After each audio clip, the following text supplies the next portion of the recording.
Hello everyone. Spoken ইংলিশে sometimes এবং sometime কিভাবে ব্যবহার করব আজকে আমরা সেটাই দেখব। তো সামটাইমস হচ্ছে মাঝে, মাঝে এবং এটি অ্যাডভার্ব, সেন্টেন্সে অ্যাডভার্বের মতো কাজ করে। যেমন সামটাইমস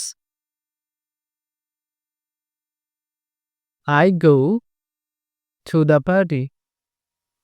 আমি মাঝে, মাঝে পার্টিতে যাই। মাঝে, মাঝে সবসময় নয়। আরেকটা উদাহরণ দেখি। হি সামটাইমস কামস হেয়ার। সে মাঝে, মাঝে এখানে আসে। এখানেও কিন্তু অ্যাডভার্বের মতো কাজ করেছে। তো সামটাইমস কিন্তু সেন্টেন্সের শুরুতে বসতে পারে। শুরুতে বসলে আমরা কমা দিয়ে আলাদা করে দিব। মাঝখানে বসলে আমরা মেইন ভার্বের আগে বসাবো। কামস এখানে মেইন ভার্ব। ওকে। তো সামটাইম হচ্ছে একটি নাউন ফ্রেজ। এর অর্থ কিছু সময়। যেমন আমরা সেন্টেন্সে এটা কিভাবে ব্যবহার করব? আও I need some time to finish. আমার আরো কিছু সময়ের প্রয়োজন শেষ করতে কোনো একটা task. Okay?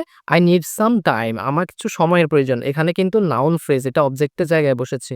Do you need some time? তোমার কি কিছু সময়ের প্রয়োজন?